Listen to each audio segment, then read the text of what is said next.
Even though the central government has withdrawn three agricultural laws, the farmers who had been sitting on the borders of Delhi for almost a year against these laws are not in any mood to spare the Bharatiya Janata Party. The Sanyukta Kisan Morcha has sounded the trumpet of opposition to the Bharatiya Janata Party in Uttar Pradesh and Uttarakhand elections. The forum of 40 farmers organizations formed for the movement against three central agricultural laws has written a letter on Thursday in the name of the people of UP and Uttarakhand appealing to punish the anti-farmers BJP by voting against them. On Thursday, 3rd February, while talking to the reporters in the press club, the farmer leaders said that in the Uttar Pradesh elections, people will be told that the BJP has cheated the farmers. So far, the government has not fulfilled any of its promises. Representatives of SKM in association with 57 farmers organizations of Uttar Pradesh will reach many villages of the state. Regarding this campaign of farmers, HW News talked to the leaders of Sanyukta Kisan Morcha, Yogendra Yadav and Darshan Pal Singh to know about the motive behind this campaign. नमस्कार, मेरा नाम स्वर्णा, आप देख रहे हैं HW news. आज SKM ने दिल्ली में एक प्रेस वार्ता की जिसमें उन्होंने कहा, मिशन उत्तर प्रदेश के बारे में कहा। तो सर, जो मिशन उत्तर प्रदेश है उसमें ये बात साफ है कि आप लोग बीजेपी का विरोध कर रहे हैं, क्योंकि भारतीय जनता पार्टी ने न सिर्फ किसानों के विरुद्ध काले कानून लेके आए, बल्कि जब वो कानून वापस लेने पे मजबूर हुए तब भी उन्होंने किसानों को जो लिखित वादे किए थे उनसे साफ मुकर गए हैं। अजय मिश्रा टेनी आज भी ना बर्खास्त हुए हैं, ना गिरफ्तार हुए हैं। और भारतीय जनता पार्टी ने जिस तरह से घोर किसान विरोधी सरकार चलाई है, जिसका कच्चा चिट्ठा हमने एक अपने उसके अंदर किया है पुस्तिका में, इसलिए हम उत्तर प्रदेश के किसानों से अपील कर रहे हैं कि किसान विरोधी भारतीय जनता पार्टी को सजा दें।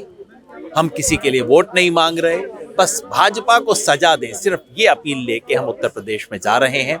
हमारा राष्ट्रीय नेतृत्व उत्तर प्रदेश के तमाम शहरों में जाके लोगों से संवाद करेंगे और हमारे 57 संगठन हैं, किसान संगठन, जो गांव-गांव में किसानों का ये संदेश पहुंचाएंगे। सर, आपने मिशन उत्तर प्रदेश, मिशन उत्तराखंड की बात की, लेकिन मिशन पंजाब कहीं नहीं दिखा। पंजाब में हमने स्पष्ट कर दिया है कि जो संयुक्त समाज मोर्चा के नाम से हमारे कुछ और पुराने साथी कॉन्टेस्ट कर रहे हैं, उससे हमारा कोई संबंध नहीं है। संयुक्त किसान मोर्चा में वो फिलहाल नहीं है, वो बाहर है, बाद में उससे बात की जाएगी। आपने बजट की बात कही, कहा कि सरकार ने आपसे बदला लिया बजट, लेकिन सरकार का कहना है कि ये बजट किसानों के लिए है, इसमें टेक्नोलॉजी को लेकर आई है। कौन सरकार कहती है कि बजट किसानों के लिए नहीं है? सच्चाई है कि किसानों से बदला लेने का ये बजट है। ना तो किसान को इंसाफ मिला, ना इनाम मिला, ना ईमान मिला। सर, जो ये मिशन उत्तर प्रदेश है, इसकी क्या प्लानिंग है? इसकी मिशन उत्तर प्रदेश के लिए जी एसकेएम ने पहले से अनाउंस कर रखा था जब हम आंदोलन में थे। यहाँ आज से 4 महीने पहले इसकी प्लानिंग शुरू हुई थी।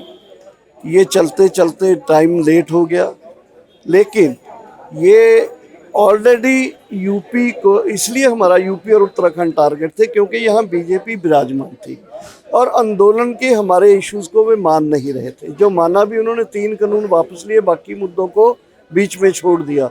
जो लेटर हमको 9 तारीख को दी उन्होंने, 9 दिसंबर को, उसके मुद्दे भी अभी पेंडिंग है, जिसके लिए हमने वादा खिलाफी या विश्वासघात दिवस जो है वो 31 जनवरी को पूरे देश में मनाया।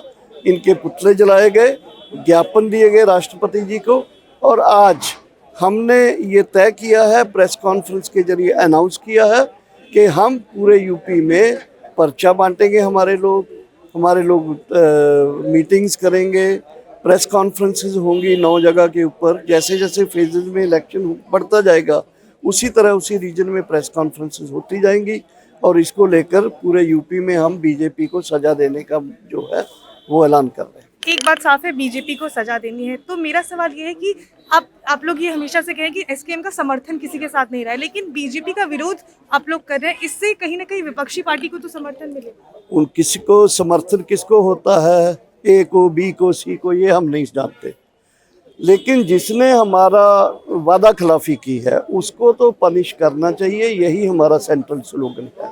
हमने ये नहीं कहा, इलेक्शन के टाइम ये कह रहे हैं, इसका एक इनडायरेक्ट मतलब जरूर है कि इसको सजा दो, इसको हराओ, लेकिन हमारा मतलब ये है कि हमारे साथ 3 पॉइंट में जैसे बोल दूं, पहले हमारे साथ 750 किसान शहीद हुए, हम 1 साल 15 दिन बैठे, फिर कुछ मुद्दे छोड़ दिए, उनको भी चिट्ठी देने के बावजूद भी उनके ऊपर कुछ किया नहीं। बजट में किसान विरोधी बजट दे दिया और फिर अजय मिश्र टहनिया भी बैठे हैं। तो हमारा ये जो, क्योंकि आंदोलन अगर हमें जारी रखना है तो हमारे विपक्ष में जो भी दल है, व्यक्ति है, उसके ऊपर हमें टारगेट बना के रखना। आपने कहा कि बजट जो था वो किसान विरोधी बजट था, लेकिन वही सरकार का कहना है कि इस वर्ष जो बजट पेश किया गया वो पूरा का पूरा किसानों को नहीं, बिल्कुल नहीं। देखिए आप वहाँ उसने जो रखा है पैसा, वो MSP के लिए जो रखा है वो कम है। जो रूरल एग्रीकल्चर अलाइड उसके लिए रखा है वो कम है। जो बजट रखा है रूरल एरियाज के लिए वो भी कम है। जो बजट नरेगा के लिए रखा है वो भी 25,000 करोड़ कम है, 15,000 करोड़ कम है। तो ये जो बजट जिस तरह से, फिर स्टबल बर्निंग के लिए ज़ीरो बजट है। तो ये जो बजट को अगर आप देखोगे तो पूरी चीज़ तस्वीर आपके सामने पेश हो जाएगी। उसकी परसेंटेज पिछले साल के मुताबिक भी देख लीजिए या टोटल रकम भी देख लीजिए। तो इसलिए हमारा तो यह है कि इन्होंने किसानों को आंदोलन के चलते हुए सजा देने के लिए ये किया है। बिल्कुल भी बजट में किसानों के पक्ष में कोई चीज़, MSP है, MSP .7 वो % कम कर दिया है पिछले साल से। तो MSP आगे आने वाले दिनों में तो प्रोडक्शन बढ़ेगी। केवल पैडी और उसके लिए तो हमने मांगा नहीं, हमने तो 23 फसलों का मांगा है। तो ये जो चालाकी वो करते हैं ठीक नहीं है। जो उन्होंने बजट में सैंक्शन किया है वो किसानों के बिल्कुल विरोध में।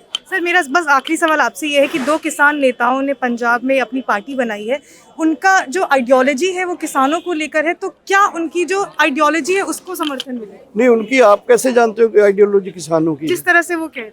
उनका तो पंजाब में पंजाब की सरकार बनाना है। पंजाब के सब लोगों को बोलते हैं कि आइए हमें वोट दो, हम पंजाब का विकास करेंगे। लेकिन हमारा ये मानना है कि किसान आंदोलन लड़ना ही अपने आप में एक प्रेशर ग्रुप में बड़ी चीज़ थी जिसकी ज़रूरत थी। ये जो लोग गए हैं ये ना तो पूरे लोगों की रिप्रेजेंटेशन करते हैं, ना इनके पास कोई ब्लूप्रिंट है डेवलपमेंट का। ऐसे ही थोड़ा नाम बन गया तो इलेक्शन लड़ने चले गए, ना तो उनकी कामयाबी हुई, ना वो किसान लीडर रहेंगे, अब ना पॉलिटिकल लीडर बन पाएंगे। ये मैं यहाँ से बोल रहा हूँ। बहुत बहुत शुक्रिया। ये थे डॉक्टर दर्शन पॉल, जिन्होंने हमें बताया मिशन उत्तर प्रदेश के बारे में। साथ ही उन्होंने बजट जो 2022 पेश किया गया है उसे भी ये कहा कि किसान आंदोलन जो सरकार ने वापस लिया है उसका बदला किसानों से लिया गया है बजट 2022 के जरिए। कैमरा पर्सन रजनीश के साथ मैं स्वर्णा झा, आप देख रहे हैं SW न्यूज़।